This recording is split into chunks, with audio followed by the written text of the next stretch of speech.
Bienvenidas y bienvenidos a Ben and Beans, el podcast donde profundizamos en las películas que vemos hasta allá, hasta donde llegan nuestros conocimientos. Como no podía ser de otra manera, hoy tenemos con nosotros al señor Ben. Señor Ben, bienvenido. How, fronterizos, outsiders y derrotados confederados. Buenas noches. Buenas noches. Aquí vemos a este comanchero que habla la lengua de los comanches y además trafica con armas, con ellos. Y tenemos por otro lado, bueno, no hemos hecho referencia en el programa anterior, pero el nombre de Dalton, del señor Dalton, pues tiene una situación, una ubicación muy Far West, ¿no, señor Dalton? Sí, tiene más que ver con ciertas dificultades de visión, pero vaya. Si le gusta más esa explicación, pues... Bueno, era por buscar la asociación con el programa. Pero bueno, y nos falta aquí también el tercero. Tenemos al bueno, tenemos al feo, nos falta el malo. No diremos quién es quién, y cada uno luego que haga las asociaciones que quiera. Bueno, pues tenemos al bueno, al feo y al malo, y luego tenemos a ese personaje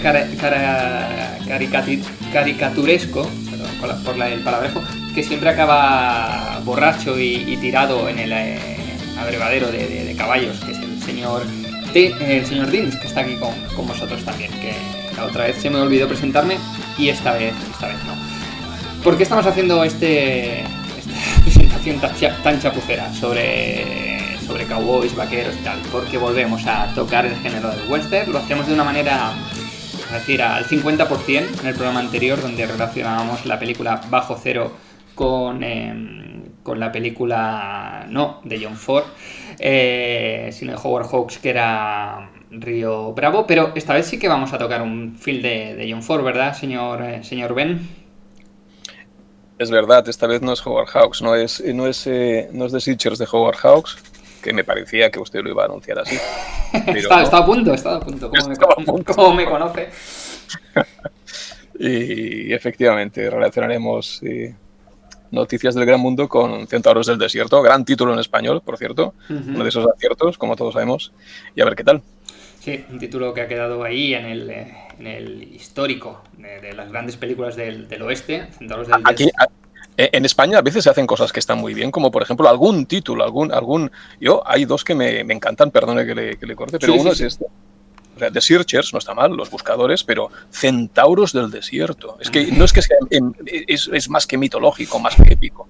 Y después hay otra traducción de otra soberbia película, un monumento de película que podríamos hablar un día, que es, en el original es Shane, y aquí la titularon Raíces Profundas. Vamos, que, en fin, impresionante, ¿no? Sí, impresionante. Estaba pensando que algún día podríamos hacer un programa dedicado a las traducciones de las películas del oeste, de los títulos, a las adaptaciones, pero ya no solo las traducciones de las películas norteamericanas, sino que hay títulos grandiosos en el Spaghetti Western que nos han dejado... Sí, nos han dejado grandes títulos. Pero bueno, no nos vamos a despistar, que yo tengo mucha facilidad para la dispersión. Como decía el señor Ben, hoy vamos a hablar de Noticias del Gran Mundo, es el estreno que traemos, esa película que hemos podido ver, al menos para preparar el programa de hoy, en Netflix, así que intentaremos, como siempre, hacer el mínimo de spoilers posibles.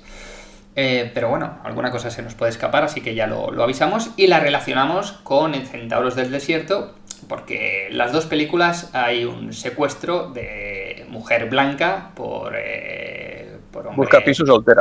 Mujer blanca busca piso soltera. A poder ser que sea indio y aseado.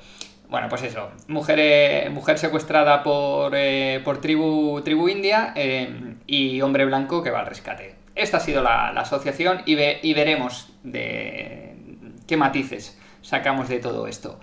Un programa, ya lo decimos, sabemos que nos estamos moviendo en el género western, lo sentimos si no es vuestro género favorito, pero bueno, las películas hablan de mucho más de aquello que estamos viendo simplemente en pantalla, y prometemos que la semana que viene vamos a hacer un cambio bastante radical. También vamos a ver haciendo el indio a otros personajes, pero fuera del Far West. Nada, vamos a entrar ya en la película de estreno, así que no os mováis de vuestra butaca, que volvemos en unos segundos. Damas y caballeros, soy el capitán Jefferson Kyle Kidd y estoy aquí para traerles noticias desde nuestro gran mundo. Le pagan por contar historias. Nunca había oído hablar de eso como una profesión. No es una ocupación de ricos, como puedes ver.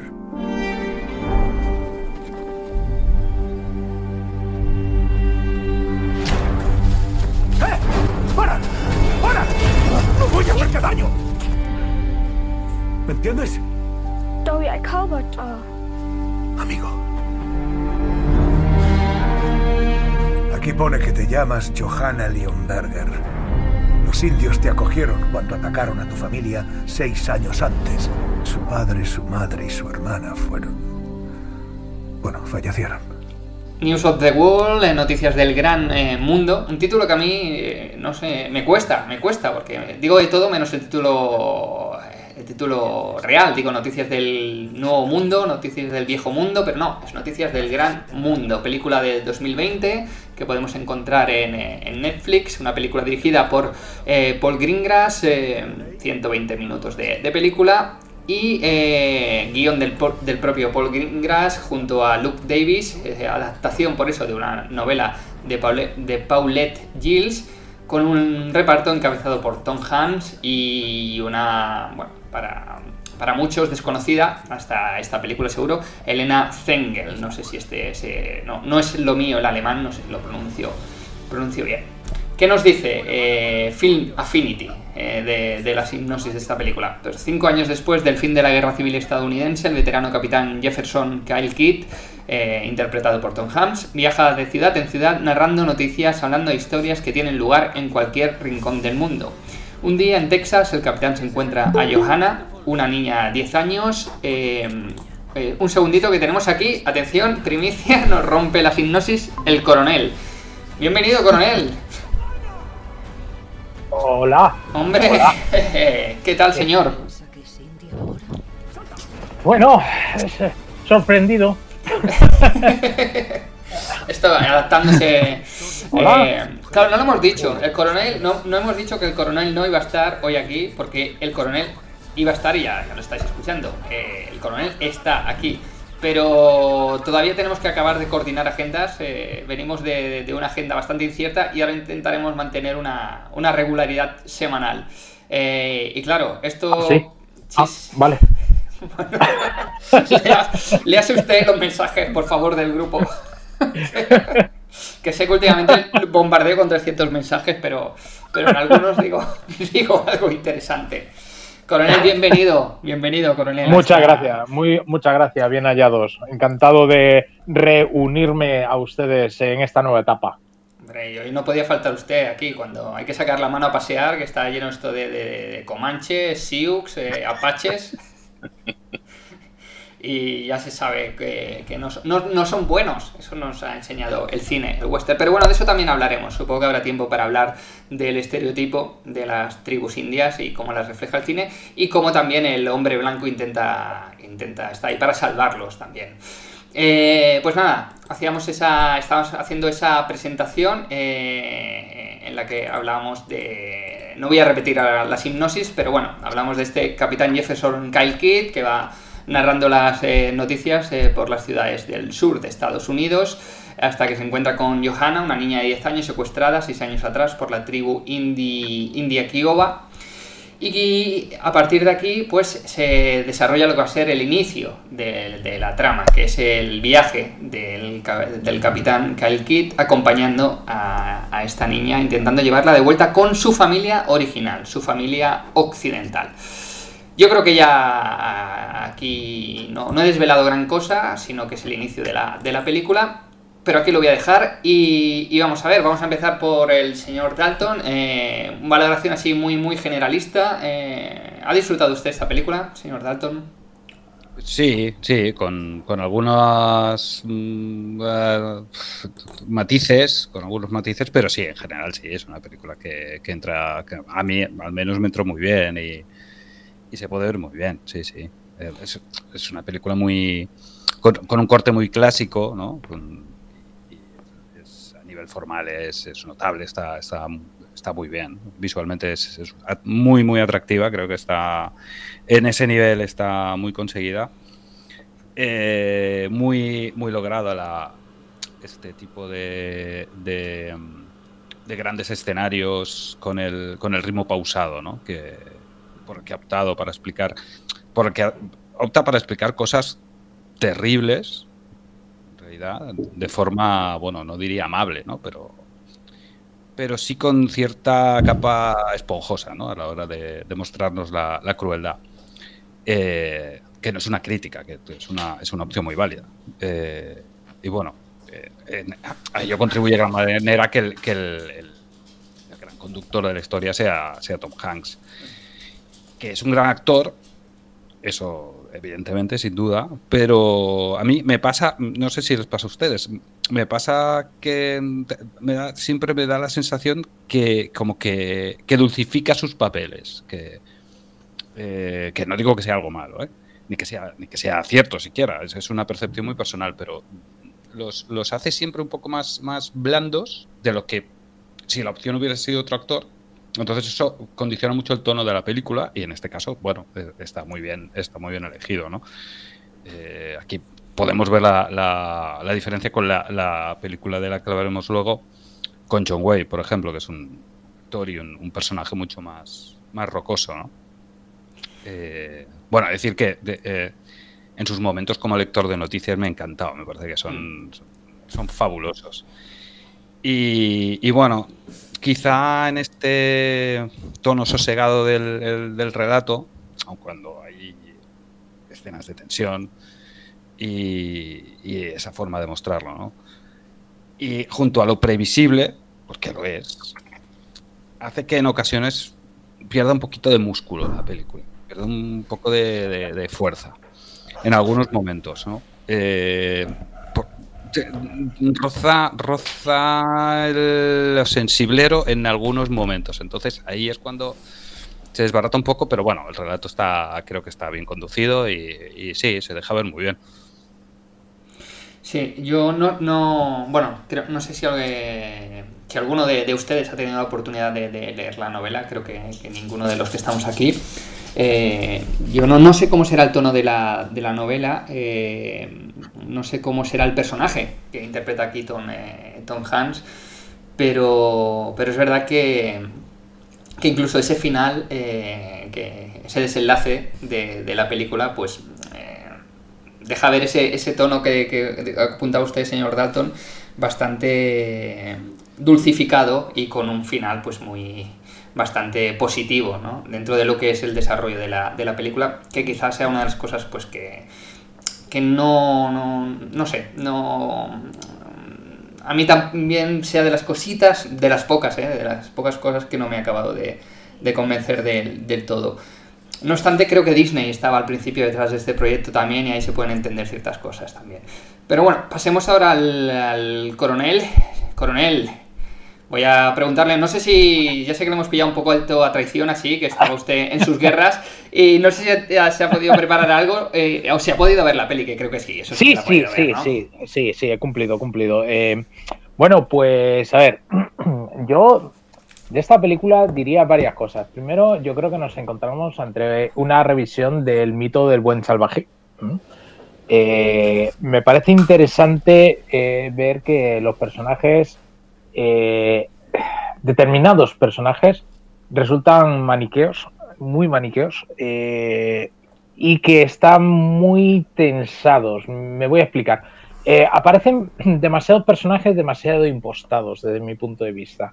El de Tom Hanks para mí sería el principal de ellos. Él es el protagonista.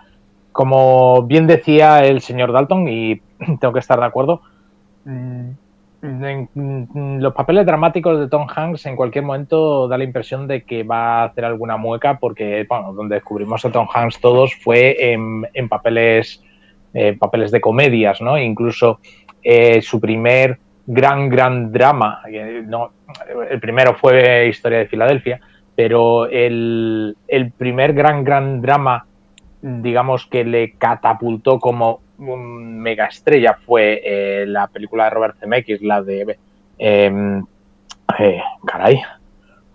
Forrest Gump, ¿verdad? Y ahí tenía un papel que era a la vez trágico y cómico, tragicómico podríamos decir, ¿no?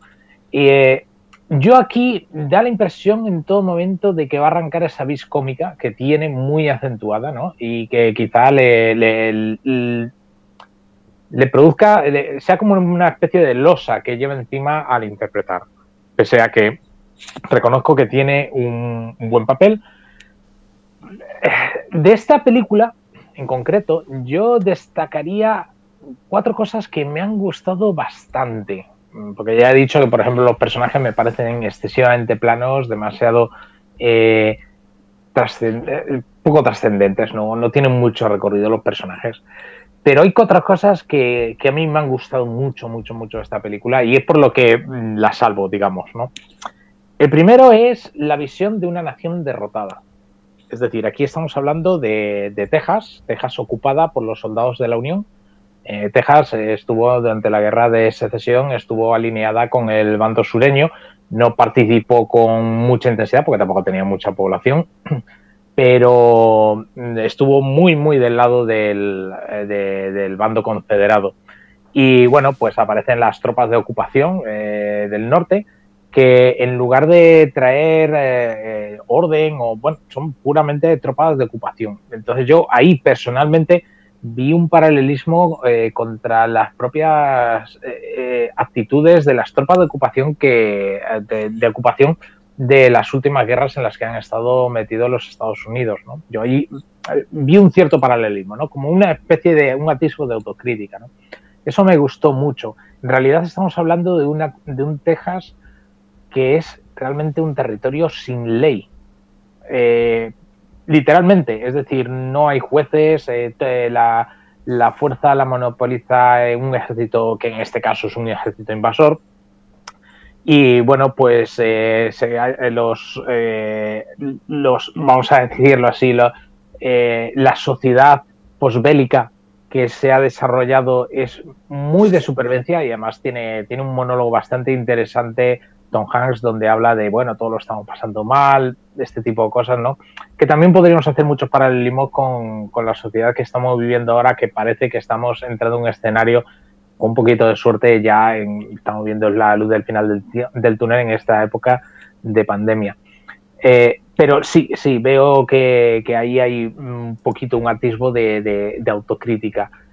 Otra cosa que me pareció fascinante, es el tema de ese viaje por territorios donde se mezcla lo tradicional con lo moderno, ¿no? Vemos que hay ciudades, hay un momento, sobre todo al final de la película, en la que aparece en una ciudad, bueno, no es una gran ciudad, pero es una ciudad de referencia de Texas, ¿vale? No voy a decir cuál porque a lo mejor resulta un poquito de spoiler, pero hay ese contraste entre un mundo rural completamente aislado, ¿no?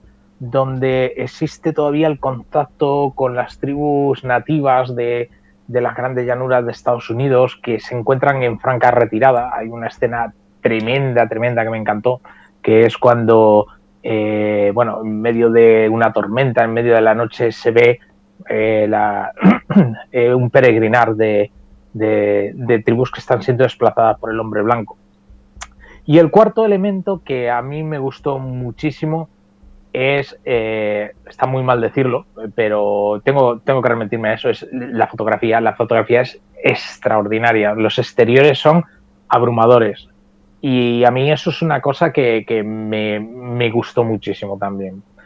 Esos 4 elementos que he mencionado, a lo mejor los he ido mezclando un poquito, enlazándolos uno con otro, pero son básicamente esos 4 elementos, son los que a mí me dicen que estamos delante de una película que podría haber sido bastante mejor de lo que es por culpa de las interpretaciones. Pero aquí estamos en lo de siempre, ¿no? Ya lo hemos comentado en otras temporadas, que la importancia del casting, ¿verdad? Y la importancia también del contexto en el que se ruedan las películas. Y probablemente cuando hablemos de Centauro del Desierto vamos a ahondar mucho en este tema. Cuando hablamos del contexto y del casting, hay que tener en cuenta que estamos hablando de un contexto, precisamente lo que estaba comentando un poquito al principio, en el cual un escenario, digamos, posbélico, de unos Estados Unidos posbélicos, ¿no? Ahora que parece que están terminando esas guerras, o si no están terminando, están en retirada, ¿no? Esas guerras en las cuales está embarcado, un poquito de autocrítica, ese tipo de cosas. Pero claro, el problema son aquí las interpretaciones. Yo creo que Tom Hanks no es la persona para llevar a cabo ese papel. Pero yo perdone, coronel. No, ya está, yo he terminado. Sí, no, yo creo que no hay un error de casting. Venga, hasta luego. Ha terminado, ahí os quedáis. Perdón. Nos vemos la temporada que viene. No sé qué pensará el señor Ben al respecto, pero yo creo que no hay un error de casting. Yo creo que es buscado, que es precisamente el tono que se quiere buscar para la película y es el actor ideal. Otra cosa es que nos guste más o menos, o que nos parezca más sensible o menos, o que nos parece que hubiera sido mejor de otra manera, pero yo creo que no es un error, que es buscado totalmente. Sí, a ver qué dice el señor Ben, pero yo también estoy de acuerdo. Yo creo que el tono que querían darle a la película exigía una interpretación como la de Tom Hanks, creo. Pero bueno. Sí, perdón, señor Ben. Sí, más que el tono, la intención, ¿verdad? Sí, es correcto. No, lo que pasa que lo que indica el coronel, creo que es que la historia nos acaba resultando demasiado edulcorada por lo bueno que es el protagonista, porque claro, encima es Tom Hanks, que es que tiene que ser bueno. Le pasó como a Gary Cooper, no podía hacer papeles de malo. Que ya me gustaría, ¿no? Me encantaría ver a Tom Hanks haciendo un papel de muy perverso. Bueno, y creo que lo tenemos, también me gustaría. Iba a decir, no, lo tenemos en una película reciente que ahora no recuerdo. El Círculo se llama, quizá es esta crítica a Facebook, en el que él interpreta a uno de estos, a la cabeza visible de la compañía. Lo que pasa es que es un malo ladino, ¿no? Es un malo simpaticote, pero es un malo malísimo. Bueno, también podríamos considerar malo en la película esta en la que interpretaba a la gente de la CIA, la guerra de... ¿Cuál era la película esta? Sí, el puente de Charlie. ¿El qué? No, el puente de los espías, no. La guerra de Charlie Winston. Charlie, sí. Bueno, saben ustedes a cuál me refiero. La busco. La busco, que hoy tengo el ordenador encendido. Y le comento. Pero ahí también hacía un papel así un poco ambiguo y tal, pero sigo pensando que es lo que dice el señor Ben, que es que no, aunque reflexionándolo bien, creo que tienen razón y que sí, que el personaje está elegido a propósito. Pero sin embargo yo creo que pierde fuerza la historia precisamente por tener un personaje tan edulcorado, es lo que quería decir. Sí, ahí estamos de acuerdo. Señor Ben, perdón, que le hemos entrado todos aquí a saco y al final le hemos desplazado. Vuelva a entrar aquí al salón. Venga. No, es que pienso que es capital la elección de este actor para esta historia, porque la historia realmente tiene una intención bondadosa. Es decir, se quiere llegar se llega a una resolución o a un traslado de mensaje pues bondadoso, ¿no? Y en este sentido, Paul Greengrass, ¿no? Conocemos su trayectoria más o menos y cuando uno revisa las películas que ha hecho, yo veo no sé decir 3 bloques, pero sí que hay una trayectoria. Sus primeros 10 años son películas británicas donde aparece un poco mezclado lo que después vendrá marcado por él, ¿no? Que es por un lado la preocupación por lo social y por el individuo dentro de lo social, y por otro lado, pues no sé si por un tema de supervivencia económica o porque es el cine de acción, porque es básicamente conocido por manejar muy bien el cine y las secuencias de acción. En esta película, en este western que podríamos llamar crepuscular, pero yo creo que no, precisamente la acción no es la que estamos acostumbrados en Bourne o en otras películas, ¿no? Yo creo que esta película tiene mucho que ver con su anterior película, con 22 de julio, en el sentido de observar una sociedad que o se ha desmoronado o se viene a desmoronar o en todo caso no nos gusta, y a través de la mirada de Tom Hanks vemos cómo deberían ser las cosas, pero que no hay mucha esperanza, ¿no? Es decir, es una mirada muy melancólica. Por esto necesitamos, o creo yo, que Greengrass necesita un protagonista bueno, en el sentido más amplio de la palabra, para observar algo, pues lo que comentaba el coronel, ¿no? Una nación derrotada, gente outsider, gente pues que le da igual todo, cosas horribles con los niños, etcétera. Creo que va por aquí el asunto de que se haya elegido a Tom Hanks y que tenga ese tono. Por otro lado, la novela, que creo que no hemos leído ninguno, pero bueno, la novela de la autora, tengo por ahí apuntado, Exacto, sí. Es curioso, y esto sí que está bien, está inspirada en los personajes, están inspirados en personajes reales que existieron. Lo que pasa es que en la realidad nunca se cruzaron. Existió un Capitán Kidd que efectivamente se dedicó después de la guerra a ir leyendo noticias por los estados sureños. Esto es curioso, es un apunte histórico que merece la pena. No es una invención, esto sucedía, pero no solo con las noticias. Por los estados del sur, durante los 10 años siguientes a la guerra civil norteamericana, circuló un montón de gente que contaban historias, animaban, leían los periódicos. Uno de ellos era Mark Twain, por ejemplo. Se dedicó a esto. Sí, como decían antes el coronel, en las zonas rurales, porque estaban desasistidas, porque además la mayor parte después de la guerra de secesión, la mayor parte de las prensas y los periódicos de los estados del sur quedaron devastados, no había. Entonces, sí, era un recurso traerse periódicos del norte y con todo el tono y demás, lo que se ve en la película, llevar las noticias no solo para la información, sino por el entretenimiento, ¿no? Debido pues a esto. Claro, esto nos enlaza con esta sociedad devastada de la que surgen gente desesperada y monstruos que nos pinta Greengrass. Y yo creo que esto lo que nos plantea lo hace de una manera muy pausada, con una mirada, como digo, bondadosa, y bueno, y siguiendo parece ser bastante fielmente la novela de ¿cómo ha dicho usted? Perdón, la autora. Paulette Giles. Sí, sí. Bueno, en este sentido, yo creo que además, más allá del retrato del país tras la guerra civil y la brecha existente y los resentimientos en el bando perdedor, uno de los planos de lectura que se puede hacer, bueno, no sé, al menos yo lo veo así, es en la estructura del relato, ¿no? de la narración.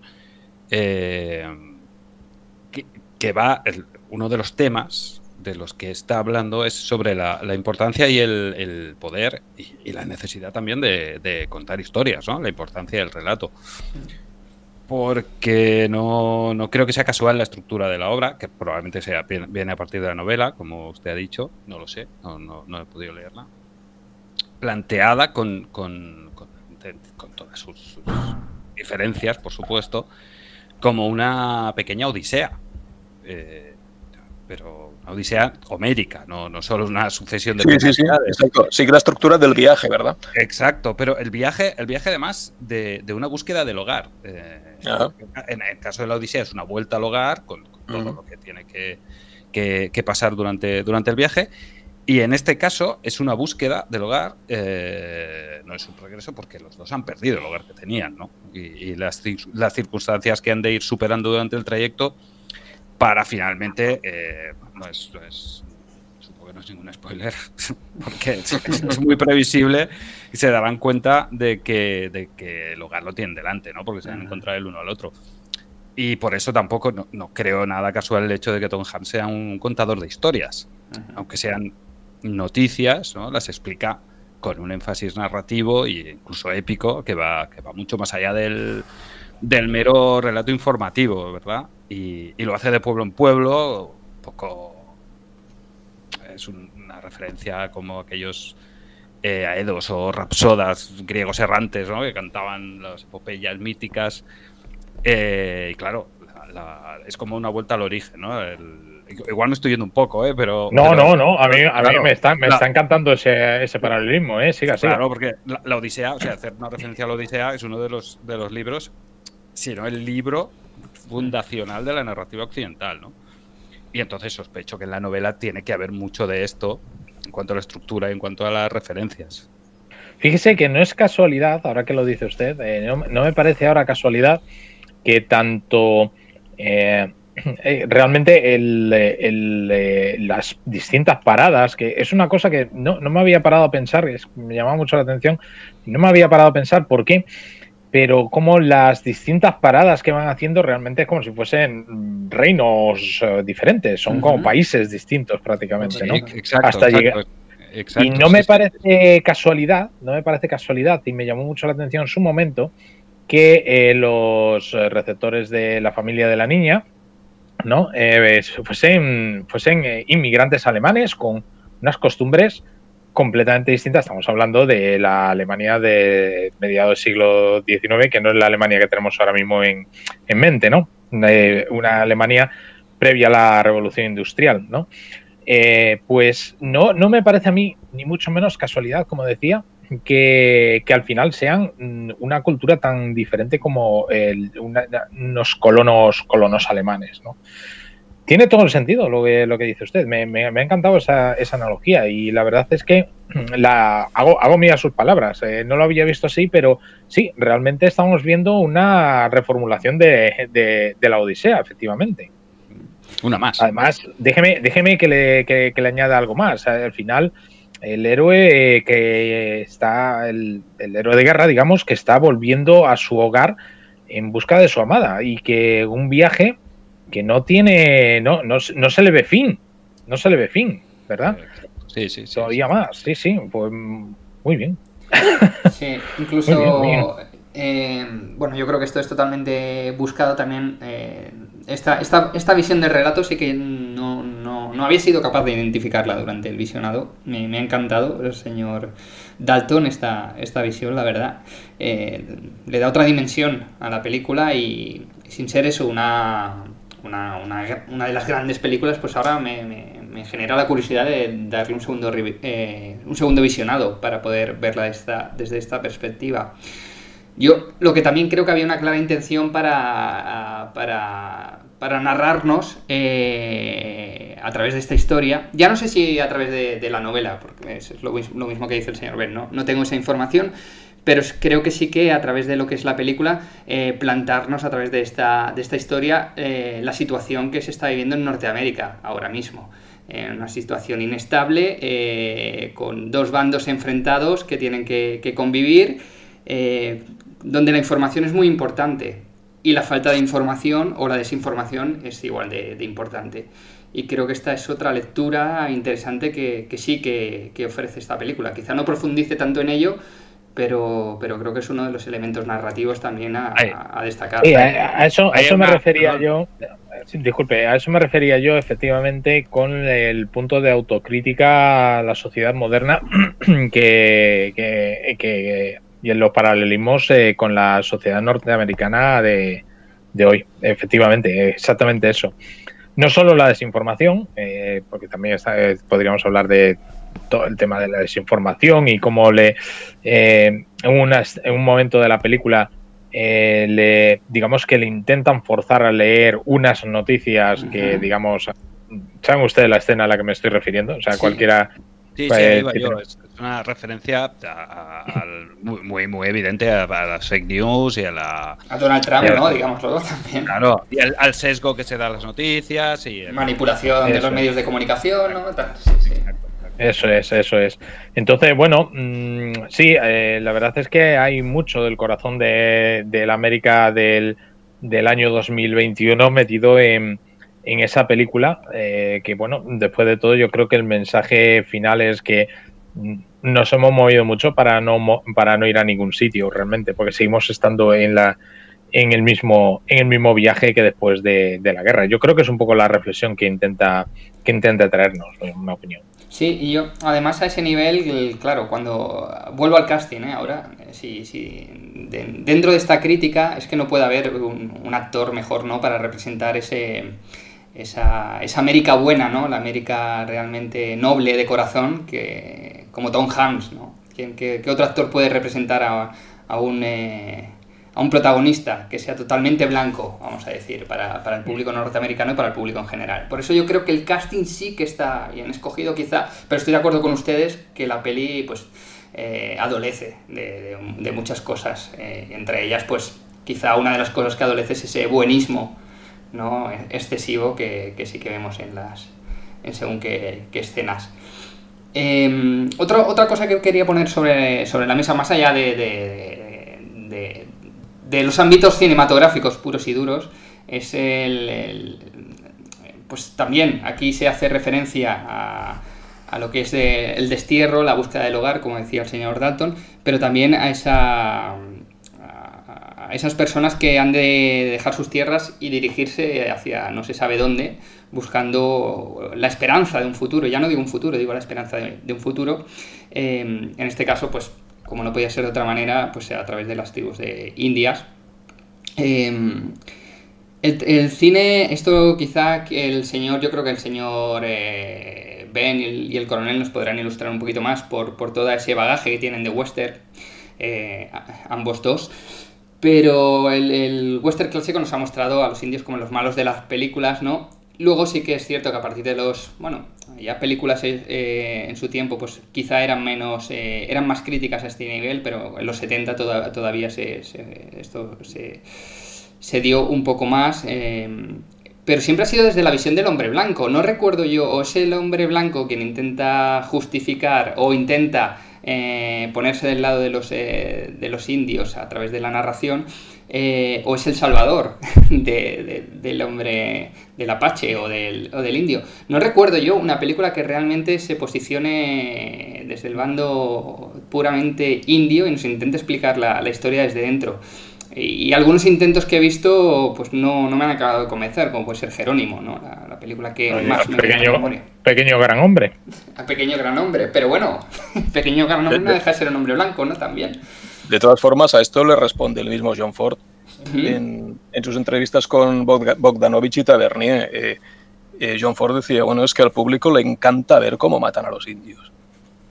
Ya está, el indio tiene que morir porque eso da taquilla, porque es una violencia aceptada y bueno, y esto es un negocio. John Ford era absolutamente antirracista, era un hombre con una gran profundidad, hablaremos en Centrales del Desierto, de conocimiento sobre las culturas indias y bueno, pero pese a ello, él entendía esto, entendía que en la pantalla, para el público norteamericano y por extensión para el resto, el indio representa, pues vayan ustedes qué cosa satánica representa, pero es un placer ver cómo los matan, ¿no? Bueno, se lo digo yo rápidamente, señor Ben, es el comunista, es el enemigo comunista. Sí, no, tómeselo usted a broma si quiere, pero realmente si usted se para a pensar, representa todo el temor al enemigo soviético que había en los años en los cuales el western fue grande, ¿sabe lo que le quiero decir? Estamos hablando de hordas, de cultura completamente extraña, que rechaza de plano los valores tradicionales, familia, religión, hogar, que cimentan la sociedad norteamericana. Ahí podemos ver, y podríamos estar hablando durante horas, desde mi punto de vista, podríamos ver el mismo origen que, por ejemplo, en el cine de ciencia ficción de los años 50, cómo aparecen sistemáticamente los alienígenas como seres, la amenaza oculta, ¿no? La amenaza que en cualquier momento puede desbaratarnos.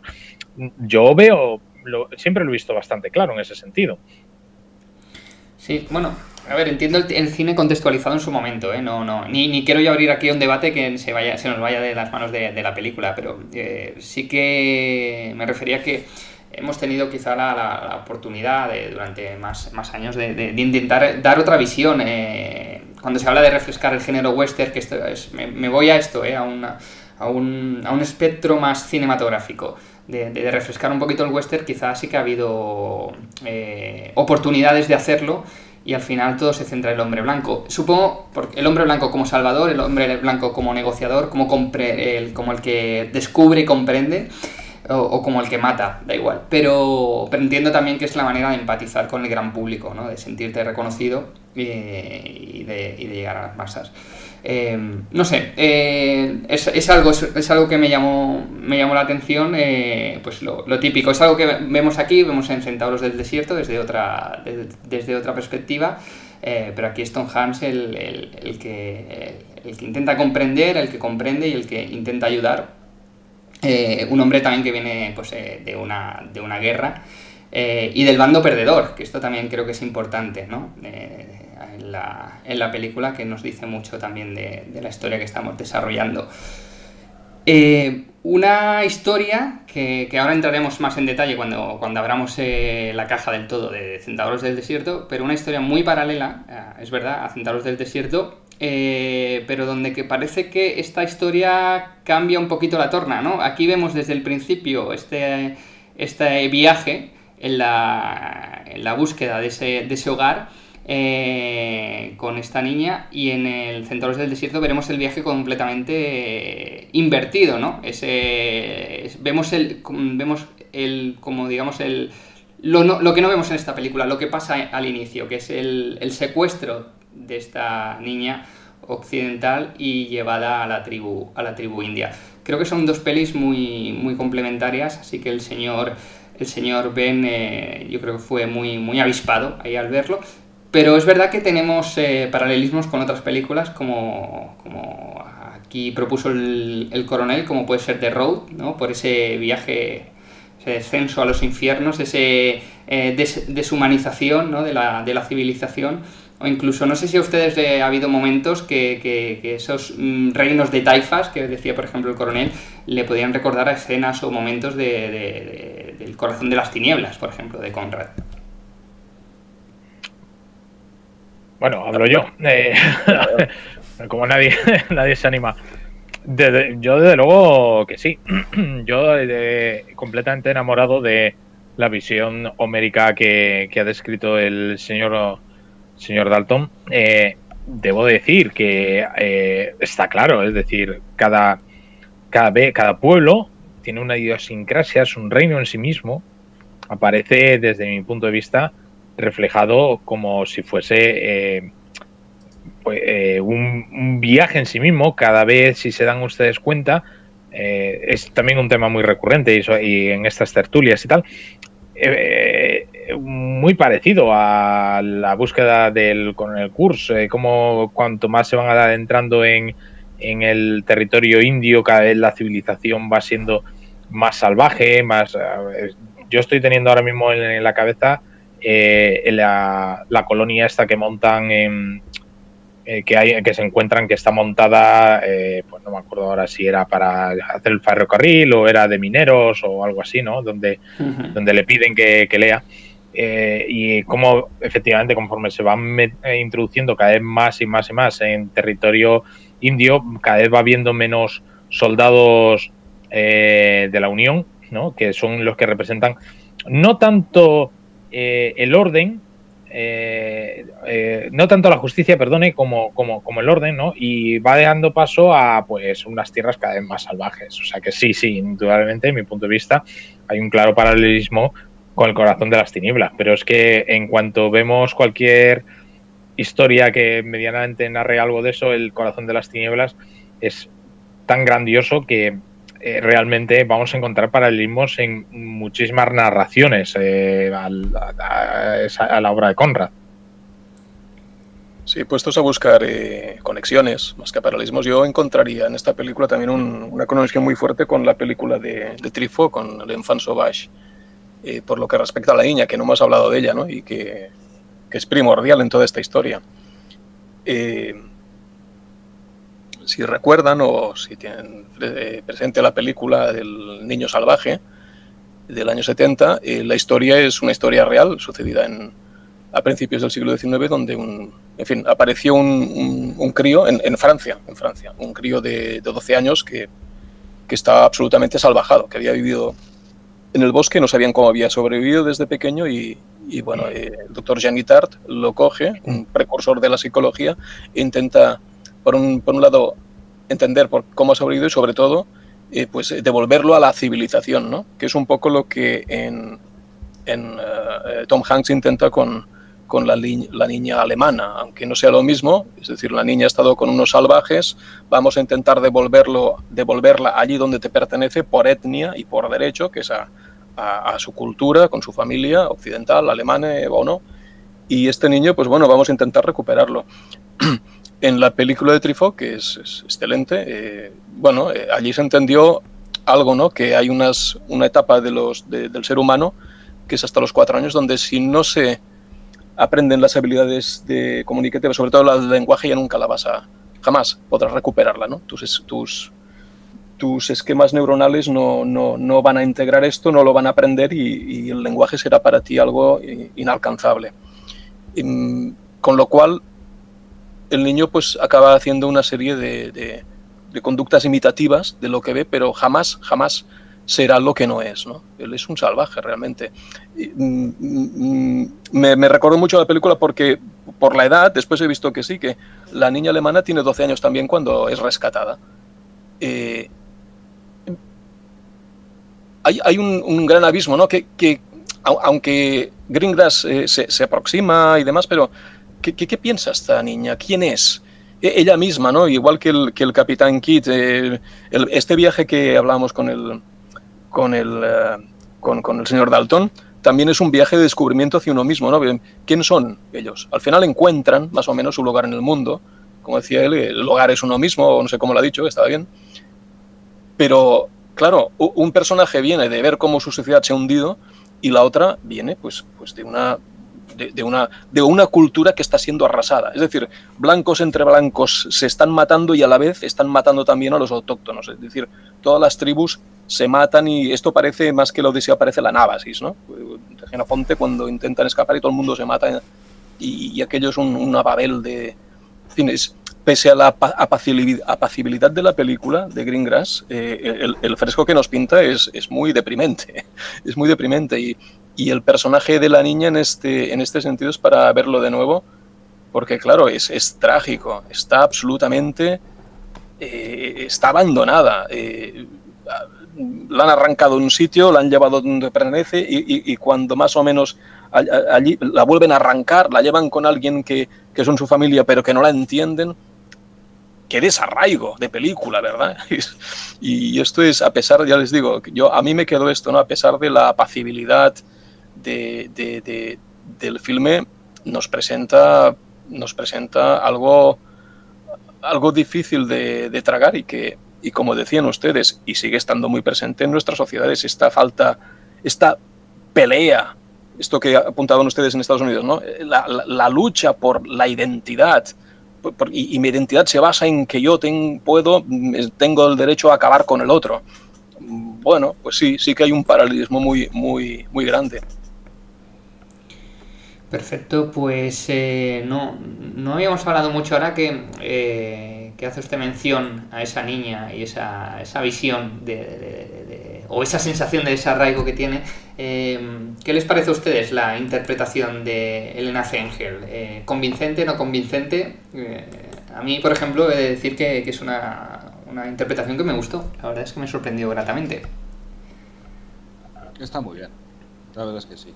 Yo creo que sí, que creo que había hecho alguna película antes, pero yo no había visto ninguna. La verdad, a mí me sorprendió porque es aquello que decía Woody Allen, ¿no? En cine lo peor es dirigir, ¿cómo era?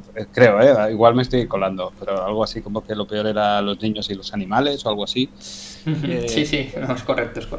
Es muy complicado que un niño resulte convincente en una película.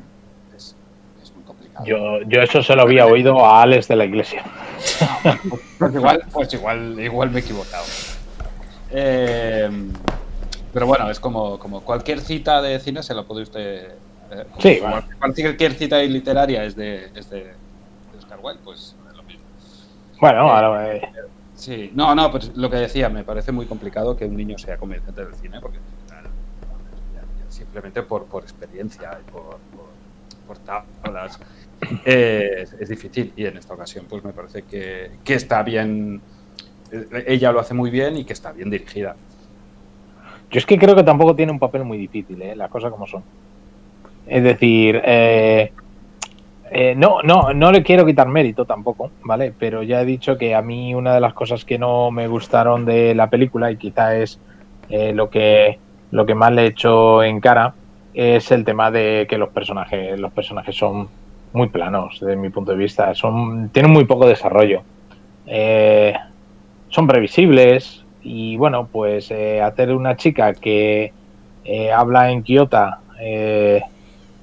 bueno, pues te tienes que creer que habla en Quillota, porque que yo sepa, de aquí ninguno de los... Pero eso no es lo importante. Perdón, creo que lo importante es el lenguaje no verbal en esta película. Es una de las cosas que más conecto con Centauros del Desierto, el lenguaje no verbal. En este caso, por necesidad, evidentemente, porque no se entienden. Claro. Y le comprendo. Por otras razones. Entonces, en el lenguaje no verbal, yo creo que, a pesar de ser un personaje plano, que tiene su desarrollo, su evolución pequeña y tal, pero es un personaje plano, pero aún así creo que es difícil que alguien de esa edad resulte convincente en una película. A ver, si le das un personaje ya complicadísimo, pues igual no, porque tampoco creo que fuese convincente un personaje mucho más complejo de esa edad. Bueno, ya depende. Yo, como le digo, cuando la vi realmente no vi nada que dijese, en su interpretación no vi nada que dijese, bueno, en este sentido la película gana con esta actriz, ¿no? O pierde con esta actriz. Es que el personaje lo veo tan intrascendente, lo veo tan de paso. Esto sé que es una apreciación muy personal, pero lo veo tan intrascendente y tan de paso que es como un decorado para mí. Entonces, bueno, pues ese es el sentido al que me refiero, en el cual considero yo que es lo que quizá le pueda echar más en cara a la película. Bueno, pues yo creo, si ustedes no tienen nada en contra, que nos estamos conteniendo un poquito para no desvelar demasiado de Centauros del Desierto, pero creo que será bueno que entremos ya a degüello, como decíamos la semana pasada, en Centauros del Desierto para poder hablar libremente y hacer las conexiones pertinentes entre ambas películas. Así que si les parece, nada, nos tomamos este vasito de whisky que nos acaban de poner aquí. Y... Bourbon, sí, perdón, claro, Bourbon. A palo seco, con 40 grados después de estar llevando reses por el desierto, que eso siempre entra bien, un vasito de Bourbon, con la garganta seca. Nada, volvemos en unos segundos y hablamos de Centauros del Desierto. Hemos fracasado. ¿Por qué no lo confiesa? No. El que nos hayamos vuelto no significa nada, nada en absoluto. Si está viva, se salvará. Por unos años, la cuidarán como si fuera uno de ellos. Hasta que tenga edad de... ¿Pero cree usted que hay posibilidad de encontrarla? El indio, tanto cuando ataca como cuando huye, es inconstante. Abandona pronto. No comprende que se pueda perseguir algo sin descanso, y nosotros no descansaremos. De modo que al final daremos con ella, te lo prometo. La encontraremos. Tan cierto como que la Tierra da vueltas. Centauros del Desierto, película de 1956 dirigida por John Ford, con John Wayne, Natalie Wood, Jeffrey Hunter, Ward Bond, Vera Miles, John Quallen, perdón. Bueno, una película, un clásico, pero para quien todavía no haya visto esta gran obra maestra, pues nos presenta en una historia que sucede en 1868, 3 años después de la Guerra de Secesión, donde Ethan Ewers, un hombre solitario, vuelve derrotado a su hogar. La persecución de los comanches que han raptado a una de sus sobrinas se convertirá en un modo de vida para él y para Martin. Bueno, esto más que una sinopsis es casi un resumen de lo que podría ser la película, ¿verdad, señor Ben? Sí, es que es esta historia. Vuelve a ser la historia de un viaje, igual que la película anterior, pero mucho más oscura por lo que respecta al protagonista. Vuelve a ser algo parecido, es decir, el viaje para rescatar a una blanca en manos de los apaches, creo que son apaches. ¿Comanches? O comanches, puede ser. Sí, son No comanches, son comanches. Son comanches, bien. Y bien, es que lo ha explicado, la historia es esta, ¿no? Atendiendo a lo que es simplemente la trama. Sin embargo, es una película con una oscura profundidad de estas películas que solemos nombrar, que cada vez que uno la ve, pues ve cosas nuevas o la entiende de manera diferente, ¿no? Aquí podríamos tener un poquito el personaje de... si el personaje del Capitán Kidd, de la que hablamos antes, hubiera sido bien, no diré oscuro, pero sí bastante más, quizá más real o más acorde a ciertas cosas. La película, en realidad, yo creo que trata sobre uno de los temas de Ford, que es la familia. A mí me da la impresión, ¿no? O uno de los principales temas que trata Centauros del Desierto y que se entiende por familia. A este respecto les hacía antes referencia pues, a las entrevistas. Son muy interesantes a veces leer un poco de las entrevistas, de los libros de cine, siempre, esto está, yo lo garantizo. Hay muchos libros de cine, los mejores son los libros de entrevistas. Aunque sea tomándose una cerveza y con el director, porque el director te explica realmente lo que había cuando hizo la película. A entrevista con Bernard Tavernier, por ejemplo, este le preguntaba a John Ford acerca de Centauros del Desierto. Oiga, a ver, esta es una película de indios, del oeste, de disparos, de persecuciones, y si aparece el séptimo de los Rangers, mejor dicho, y sin embargo usted, ¿por qué es tan importante el tema de la familia en sus películas y en esta? Y John Ford le contestó, usted tiene madre, ¿no? Bien, ahí está todo explicado. Ford acude a un tema, a un valor aparentemente tan trillado pero tan esencial como es el de la familia, el de que todo el mundo tiene una madre y quien no la tiene,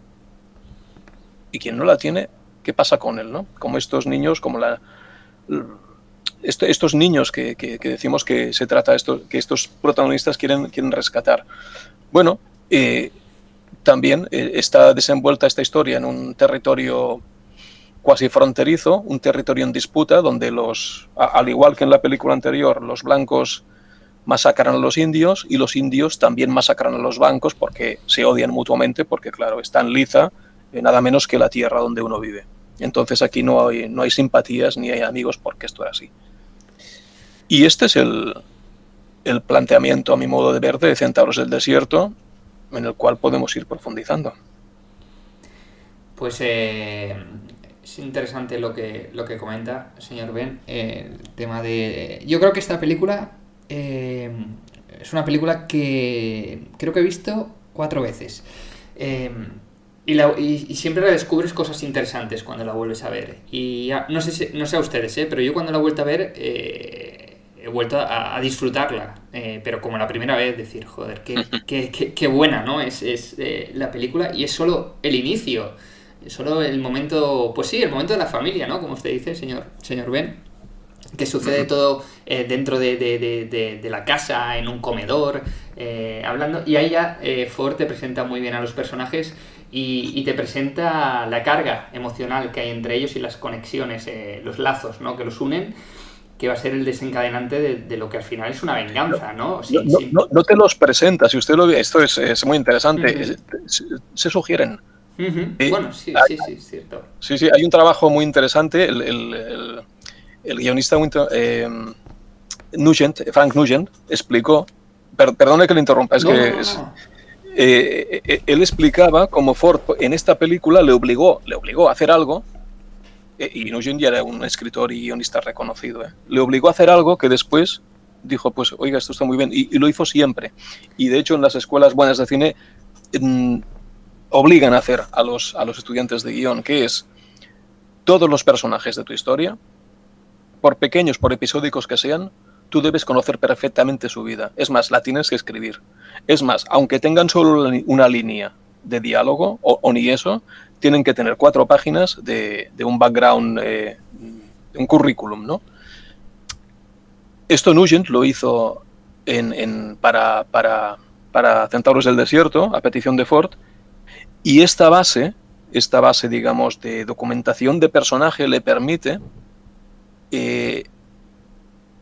hacer una presentación donde entendemos por insinuaciones qué relación tiene toda esta familia sin que nos la expliciten. Si ustedes ven, sobre todo las primeras escenas donde se establece esto, verán que nada se expone abiertamente, sin embargo lo entendemos todo.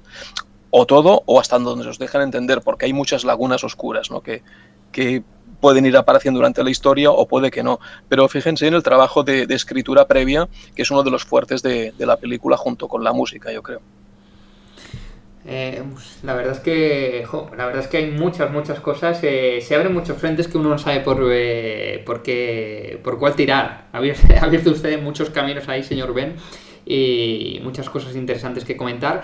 Así que como yo voy totalmente perdido, le voy a dejar al señor Dalton que decida coger el que él desee y bueno, si quiere tirar hacia el horizonte. Bueno, yo siguiendo el hilo del tema de la presentación de los personajes o cómo se sugieren, está muy bien encontrado esto. Insisto en la importancia a la que hacía referencia con la película anterior, que es la importancia del lenguaje no verbal. Porque todo esto que está sugerido, todo esto que se explica, igual no todo o a medias, se hace casi todo, sobre todo al principio, no se hace a través de los diálogos, que también ayudan, sino que se hace a través de las actitudes de unos hacia otros, de cómo interactúan entre ellos, no en lo que se dice, que es dentro sobre todo del ambiente familiar, que es mucho más formal, sino cómo interactúan físicamente, cómo se miran, cómo se tocan, cómo lo capta John Ford todo esto, evidentemente, cómo lo encuadra, lo que entra en plano, lo que no. Todo esto creo que es una de las partes más interesantes, ¿no? También, por ejemplo, el odio de John Wayne, de Ethan, que es en la versión doblada española, que supongo que sería Ethan, pero me hace mucha gracia que sea Ethan. Claro. Su odio hacia Gora Ethan. De ahí viene. Cuidado. No, perdón. Bueno, a lo que iba. El odio hacia los indios, que se expresa evidentemente explícitamente y lo dice, bueno, a la menor oportunidad, pero donde más se ve es en algunos planos de su mirada, que son mucho más descriptivos, ¿no? que cualquier explicación. Y lo consigue a través de esto, de un impacto, lo que hablábamos el otro día, de un impacto emocional que es mucho más, que nos llega mucho más a través de lo que vemos que no de lo que escuchamos, ¿no? Por otra parte, yo abro otro melón aquí, que es el del humor. Interesante, sí, cierto. El del humor, ¿vale? Porque la parte dramática es evidente, ¿no? Y tiene muchas implicaciones y tal, pero a mí lo que más me llama la atención de esta película es el humor, porque se me hace muy raro, ¿no? Es una película con tantas implicaciones dramáticas, ¿no? Además aparece y se instala durante un buen... Exacto. Sí. Puedes esperar pinceladas de humor, ¿no? Evidentemente, porque es una película larga, porque es una película... Puedes destensar, si no sería todo igual, sería un exceso, pero uno espera un humor más áspero, ¿no? Como más cínico, un humor de sonrisa de medio lado, de torcer la boca. Y no nos encontramos con momentos que se asemejan más a una comedia ligera, ¿no? No solo las escenas de ¿cómo es? Vera Miles creo que es Vera Miles. Ahora no recuerdo. Sí, es Vera Miles. Es Vera Miles, sí, ¿verdad? Sí, me había ido. son de comedia ligera, me parecen a mí, o no sé. O la pelea entre los pretendientes, por ejemplo, roza el absurdo. Sí. Y me choca bastante este registro. Entonces, no me produce rechazo, ¿eh? Simplemente no me lo explico. No me explico esa decisión. Pero es un poco, no sé. No me cuadra. No me cuadra en la película. Y sin embargo, me parece que está bien encajado. Y es algo que no puedo. Es un poco como, no sé, como la sonrisa de la Mona Lisa, ¿no? Que nos atraen, que no sabemos muy bien por qué ni qué pinta ahí. Y eso no sé, es como un misterio para mí. Esto quizá el señor Ben o el coronel que pilotan un poquito más de John Ford tengan información al respecto. Pues no sabía. No. Bueno, Ni, pues, yo tampoco podría decirle, no caía yo en la cuenta. Nada, pues es verdad, es que a mí también me llamó la atención, porque hay un momento que cambia el tono de la película y es verdad que dices, ostras, y se mantiene durante todo lo que queda de metraje para luego solo romperse con los momentos de acción o el final de la película. A mí también me sorprendió, pero me pasó lo mismo que usted, señor Dalton, no me molestó, al contrario, entra muy bien. Sí, pero no tiene explicación, porque además no hay una, no sé, como una evolución no, de repente entra y está ahí, y luego volvemos al drama, y es como, no sé, es extraño. Sí, pues nada, al final estaba imaginándome ahora como un espectro de emociones de esta película, mientras usted hablaba, señor Dalton, porque es verdad que al final esta referencia que hacía el señor Ben de los lazos familiares, yo también veo ahí, pues eso, es un mapa de relaciones de lazos emocionales entre los personajes a todos los niveles, que al final es lo que va desencadenando toda la trama de la película. Es ese paso, ¿no? del amor al odio, ese paso de la comprensión a la incomprensión, ese paso de la distancia a la cercanía. Yo creo que uno de los momentos que más me gusta de la película es el momento en que se reúnen dentro del tipi, ¿no? No se llama tipi, donde las tiendas estas indias, y tienen la conversación entre John Wayne y el jefe indio,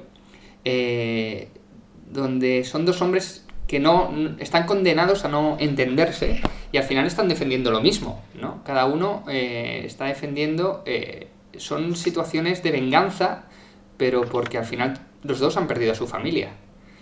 Sí, claro, exacto, es que hay paralelismos evidentes, ¿no? Incluso con Scar, con el jefe indio. Está clarísimo. A uno les han matado los hijos, al otro también. Uno se venga, el otro también. Esto sucede en el río, el otro también está en el río. En esto es un espejo. Forte, por lo que antes comentábamos, ¿no? Él ve aquí pues que la gente se mata por ambición, bueno, se mata, pero todo el mundo tiene, digamos, las mismas razones para matar al otro. Y en este sentido, bueno, vemos al principio de la película cómo han arrasado ¿cómo se llama? Uno son los Jorgensons, la otra familia, no recuerdo el título. No, esto no recuerdo ahora tampoco. Bien, les han quemado el rancho, han matado a la gente, han raptado y tal, pero es que después vemos la escena del poblado indio, ¿no? Entonces aquí es un poquito lo mismo de la película anterior que hemos hecho referencia, un paisaje devastado, un paisaje de muerte y de violencia, donde pese a todo pues sigue habiendo el humor, como apuntaban por aquí, que claro que sí, y la vida, la familia, el amor, sigue estando, pese a todo cómo está la cosa, ¿no?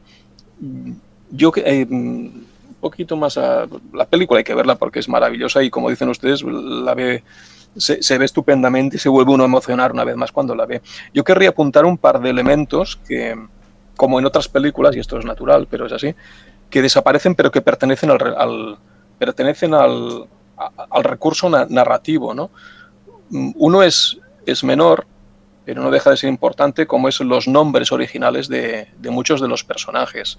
Estaba muy bien lo que apuntaba el señor Dalton sobre la traducción del nombre del protagonista, ¿verdad? ¿Cómo le llamaban? Ethan. Ethan. Ethan, porque es tremendo. Porque... No voy a volver a hacer la broma porque me veo como con Pablo Hasél haciéndole compañía. Perdón, pues, siga. Ahí, bueno, la película es de su época, pertenece a lo que pertenece, pero claro, el nombre es Ethan, que en español pues tiene su traducción que es Izán. Es un nombre bíblico, al igual que Moisés o Aarón.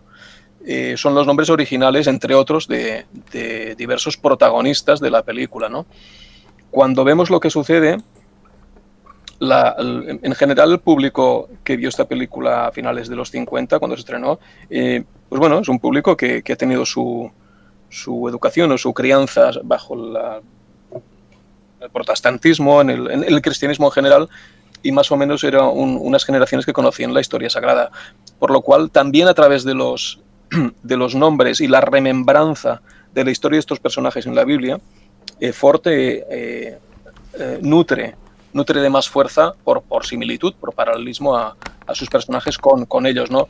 Moisés y Aarón son hermanos, estos dos también, en fin. Y hay otro elemento, claro, a lo que iba, ¿no? Todo esto que estoy contando, mucha gente que nos escuchará le suena chino. Simplemente pues porque ya no hay una educación, no digo que sea bueno o que sea malo, digo que es así. Ya no aprendemos quiénes son estos personajes, no se lee la Biblia, no es necesario, hay mucho que hacer, pero la Biblia y la tradición judeocristiana forman parte esencial de nuestra civilización, nuestra cultura, independientemente de la fe o de la religión. Y Ford, cuando hace la película, acude a esto, también porque sus valores son muy cristianos en un sentido muy puro, ¿no? Perdonen el rollo, pero es que está ahí, realmente es así. Otra cosa que pasa desapercibida es la música. Es más bien la música, no el recurso de las canciones tradicionales. Por ejemplo, Lourin o Shall We Gather at the River, etcétera, ¿no?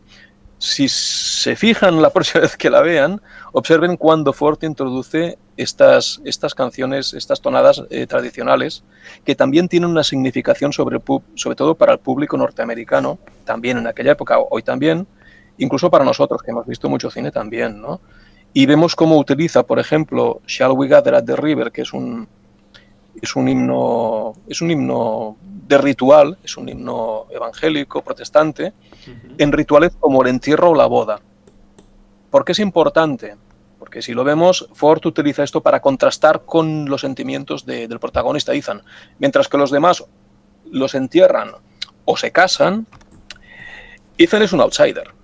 Ethan es quien resuelve la situación, sin embargo la sociedad no lo quiere. De ahí el último famoso plano, ¿no? Es el héroe que sin embargo es rechazado por la sociedad a la que protege. ¿Por qué? Pues podríamos ir mucho más allá. Y Ford, yo creo que en gran parte utiliza esta inserción de músicas tradicionales precisamente para acentuar esto. Con la canción de Lourin pasa lo mismo. Esta canción la utiliza para acentuar, para contrastar la relación no explícita de enamoramiento que hubo, es evidente, entre Ethan y su cuñada, y que seguramente el hermano sospecha, etcétera, todo este lío que hay familiar, ¿no?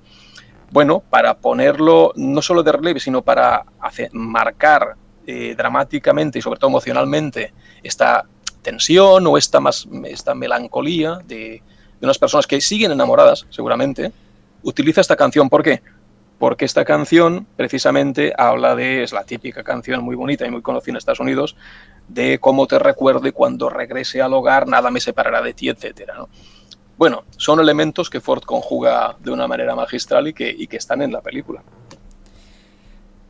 Ahora voy a apuntar un detalle, pero es que estaba usted hablando de la música y, mira, como detalle, para los amantes del rock and roll, Buddy Holly se inspiró en esta película para hacer su famoso éxito That'll Be the Day, porque es una frase que repite John Wayne en esta película varias veces a lo largo de la misma, ¿no? Ese será el día o llegará el día, no sé cómo era la traducción española.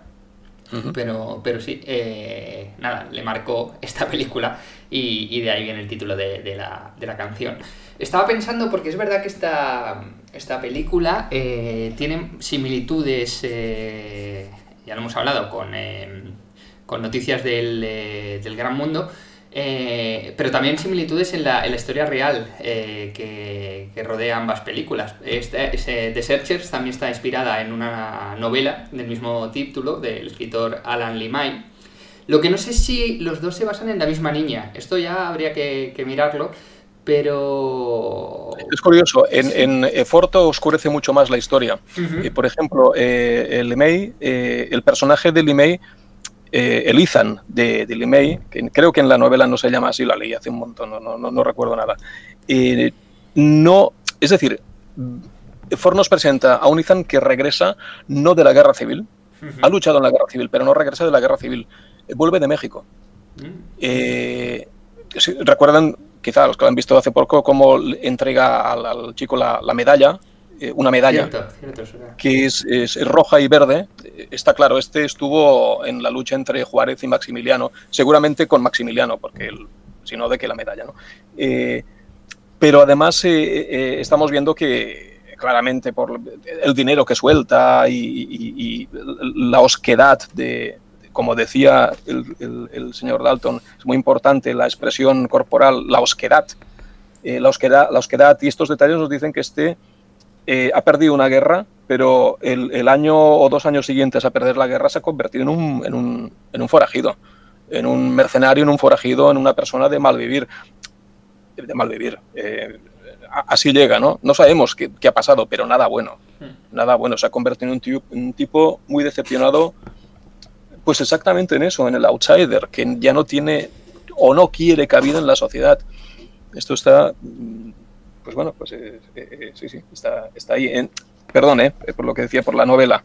Efectivamente, el personaje de la novela simplemente vuelve, ha luchado por la Confederación y vuelve derrotado, pero no hay esta profundidad. Y incluso el final de la novela es distinto. En la novela, LeMay mata al protagonista a causa de una confusión con también una india raptada, bueno, en fin, y al final se casan todos y demás. O sea que, aunque respeta la historia, Ford le da una intención mucho más, sí, más profunda, sí, seguro que sí.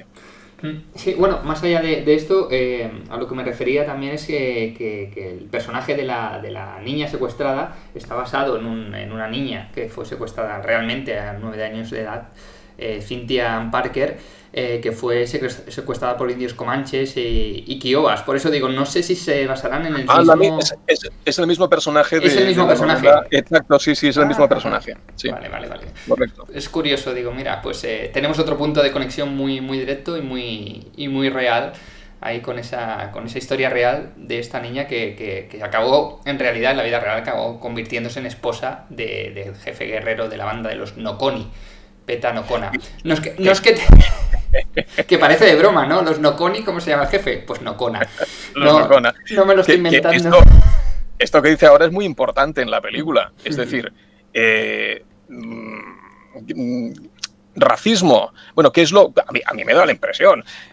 Aquí me arriesgo, y me callo y les dejo a ustedes, pero suelto lo que voy a soltar.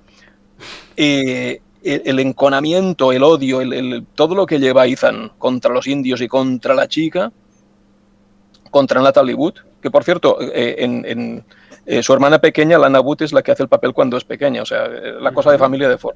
Bueno, este odio es por racismo, porque indio, bueno, indio muerto, o es por una cuestión sexual, es decir, la chica ha sido esposa de un indio, ha tenido contacto sexual, ha tenido una vida sexual, mientras que él no ha podido tenerla con su cuñada.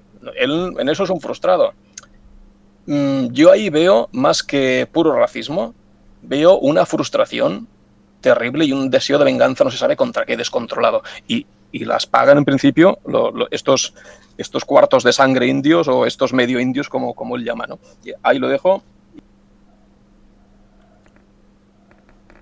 Hola. Hola. Ah, perdón. Es que creía que me había caído por problemas de mi conexión. No sé si estaba contestando usted, señor Dalton. No, estaba escuchando atentamente. Vale, perdón. Es que de repente había visto los tres micrófonos muteados y pensaba que es que me había caído. Bueno, yo, si quieres, sí. solo no, me ha interesado mucho el tema de religioso. Que apuntaba antes el señor Ben, y simplemente me parece muy esclarecedor el personaje del pastor coronel, ¿es coronel? De los Rangers o capitán de los Rangers, que va con la Biblia en una mano y con la pistola en la otra, y me parece un gran personaje, y que sin tener que hacer grandes discursos, o sea, simplemente el personaje ya dice mucho sobre la época, ¿no? Sobre aquella y sobre esta también, porque hay mucho de actual también en esa película. Sobre lo que decía usted, señor Ben, para que no se quede su pregunta sin respuesta, yo más que el tema sexual, que no lo había enfocado por ahí, y la verdad es que es una hipótesis muy interesante. Yo sí que creo que al final el racismo es un odio redirigido. Yo sí que creo que es un hombre infeliz, lo que dice, es un hombre que no lo acepta la sociedad, pero él tampoco desea estar en esta sociedad. Se convierte en uno de esos personajes que son necesarios, ¿no? Pero que no gustan a nadie, pero que son necesarios para que la sociedad prospere.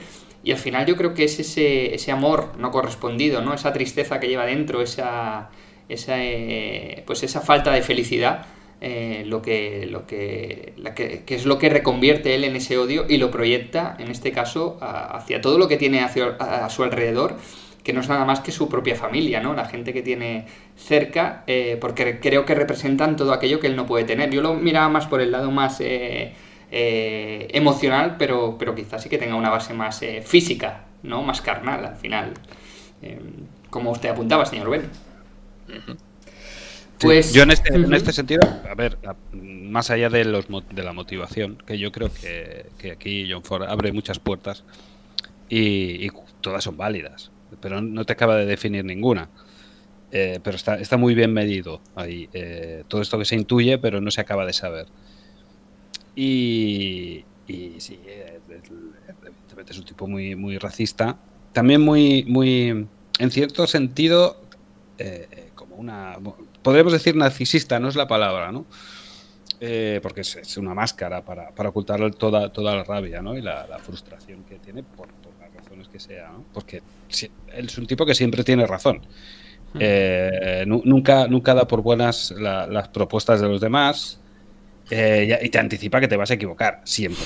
O sea, además, te lo deja claro al principio con la primera escena con el caballo, ¿no? Con los caballos cuando tienen que regresar corriendo porque se dan cuenta que es una trampa, ¿no? Ahí ya te lo demuestra. Sí.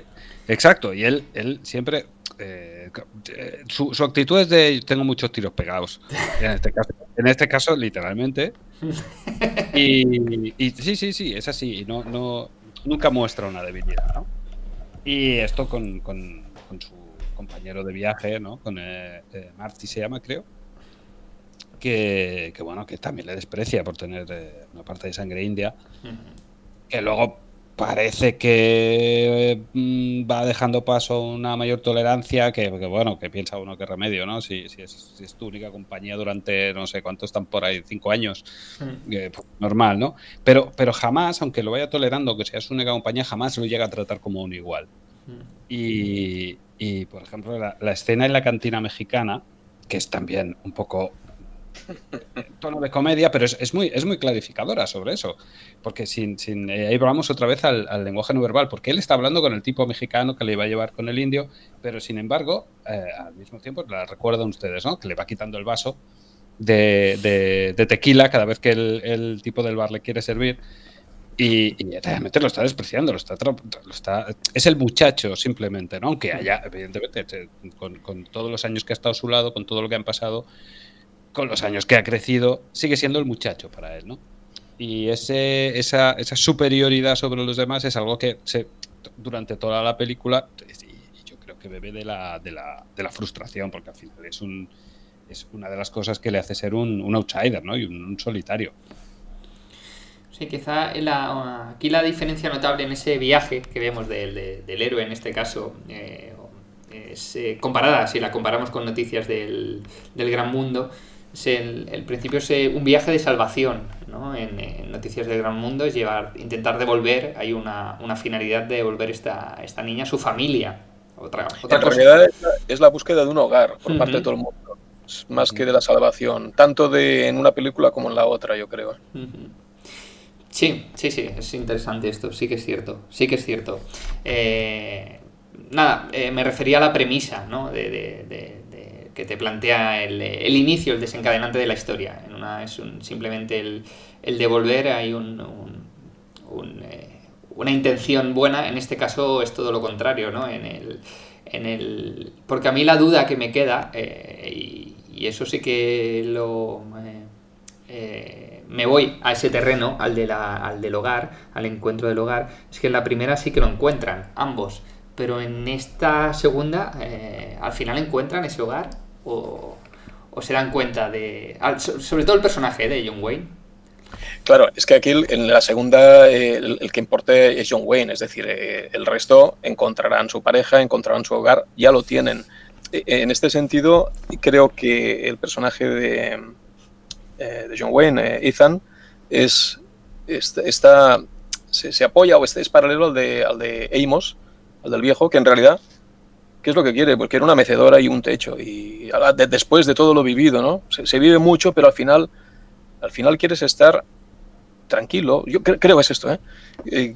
Por esto, pese a toda esa búsqueda de Ethan, es al ver, hay amor, hubo pasión y tal, pero Martha se quedó con su hermano, ellos tienen un hogar. ¿Por qué? Porque Ethan no es capaz. No, por lo que sea, no lo sabemos, pero no es capaz de construir o de compartir un hogar. Y en realidad es lo que desea, está claro, está clarísimo. La última escena tan celebrada y tan discutida y tan hablada y tan analizada y que nunca se sabrá, yo creo que es esto lo que dice, ¿no? Al final estás fuera porque todo el mundo con esa cámara casi subjetiva, todos quedan dentro, incluido el espectador, pero él queda fuera. Recuerdan, ¿verdad? El plano, tan repetido además. A mí me lleva esto, a pensar esto, que sí, es muy heroico además con el Ride Away, final y tal, pero él queda excluido, pese a todo, no tendrá ese hogar. Y es trágico este final, ¿no? Pero es esto, yo creo que es esto simplemente, como este hombre no tiene una familia, no tiene un hogar, y esto es una tragedia a pesar de todo.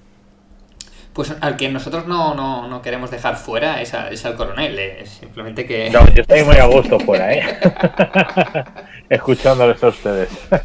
Nada, está aquí con nosotros el coronel que no quería que pensara la audiencia que lo estamos tratando como John Wayne. Quédate fuera, que estamos aquí nosotros muy en familia.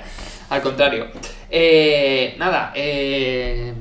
No sé si quieren apuntar alguna cosita más de Centauros o de noticias del Gran Mundo que haya quedado por ahí, alguna cosa que quieran asociar o simplemente comentar de alguna de las dos películas, señor Dalton. Bueno, no, simplemente decir que hay una, aparte de todas estas conexiones, hay una de la que ya se ha hablado, ¿no? De que es bueno, supongo que todos los países tienen sus demonios, ¿no? Particulares. Y vaya, en la formación de los Estados Unidos, tal como los conocemos, pues hay unos cuantos, que algunos aún se arrastran. Y bueno, por suerte, en otros países menos conocidos, pues no podemos saber o es más difícil llegar, ¿no? En los Estados Unidos, pues la historia es bastante conocida. Bueno, bastante conocida. Hay todavía muchas zonas oscuras, ¿no? Por ahí. Pero bueno, me parece que también las dos películas van un poquito de eso, ¿no? De los fantasmas y los demonios que siguen arrastrando después de tanto tiempo y las heridas abiertas. Pues sí, una interesante reflexión, que es verdad que no tienen a priori problemas en exponerlas, esas heridas, y hacer cine de ellas. Señor Ben, ¿alguna cosa que quiera usted añadir, aportar a modo de cierre del programa de hoy? Pues no, pues simplemente lo de siempre. Son dos películas que creo que merece volver a ver dentro de un tiempo de nuevo. Y y descubrir nuevas facetas en cualquiera de las dos. Muy bien, pues Coronel, entendemos que usted es más de Wayne que de Hans, ¿no? En este caso. Pero aparte de eso, ¿quiere añadir alguna cosita más también a modo de despedida del programa de hoy? ¿No? Coronel, sigue ahí. Perdone, estaba hablando solo y no me había dado cuenta que tenía cerrado el micro. No le estábamos troleando, ¿eh? No, ya me he dado cuenta. No, simplemente que es muy interesante esa última reflexión final, el tema de que, bueno, que al final las sociedades somos sobre todo formadas a través de nuestros traumas, ¿no? Y que el gran trauma de Estados Unidos, tiene su reflejo en la sociedad moderna, fue su guerra de secesión, mal llamada aquí guerra civil. Al final, bueno, si nos paramos a mirar, y lo digo casi como anécdota, si nos paramos a mirar las líneas políticas de los votantes, por ejemplo, ahora que han salido las últimas elecciones, pues con muy poquita variación, aunque hay excepciones, pero con muy poquita variación se sigue viendo que hay una gran diferencia entre el norte y el sur, ¿no? Entre los países de la Unión y los países confederados, los estados, perdonen. Entonces, bueno, estas películas que hunden sus raíces en esa época que, bueno, obviamente ya no queda nadie vivo, pronto nadie va a quedar vivo de aquellos que estuvieron en nuestra guerra civil, pero las consecuencias siguen ahí y marcan los destinos de una nación. Y bueno, y eso es el western al final, es un poco el reflejo de todo western, lo que marcan un poco es ese reflejo. Y entonces, bueno, pues yo todo este rollo para decir que si tienen la oportunidad de ver las películas, intenten verlas con esa perspectiva. Perfecto, pues es una muy buena recomendación, Coronel. Nosotros lo vamos a dejar aquí. Ahora a partir de aquí es vuestro trabajo el visionarlas o revisionarlas si os apetece. Esperamos que hayamos aportado algún destello interesante a vuestra visión que ya tuvierais de ambas películas. Volveremos la semana que viene. Vamos a dejar el western aparcado durante un tiempo. Se ha dado así, no era algo que estuviera buscado, pero vamos a navegar también en la historia, la nuestra. Quizá no nos remontemos tan atrás en la guerra civil, pero bueno, también la cosa va de pasados oscuros o de cosas y de alemanes y de alemanas. Bueno, ahí lo dejo, no voy a dar más pistas. Señor Dalton, un placer como siempre contar con usted. Igualmente un placer. Señor Ben, gracias por ampliarnos mucho más esa visión de John Ford y sobre todo pues exponenciar las ganas de seguir disfrutando de sus películas. Pues gracias a ustedes. Y señor Dalton, muchas gracias por haberle sacado así a traición Coronel, de haberle sacado así a traición de su guerra de hoy, de sacarle de un tirón y meterle aquí a traición en el programa. No se preocupe, hoy tengo operaciones nocturnas. Perfecto. Pues nada, dentro de una semana nos volvemos a encontrar para una nueva doble sesión.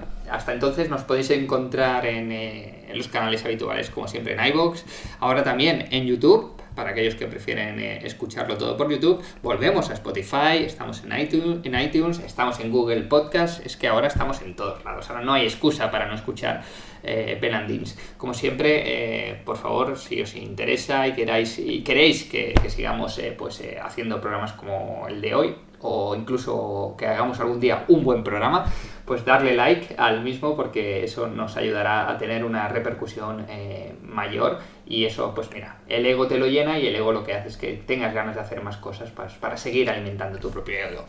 Nada, muchas gracias a todos, ved mucho cine en la manera que podáis y nos reencontramos en Ben and Deans.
I'm mad cause you're right.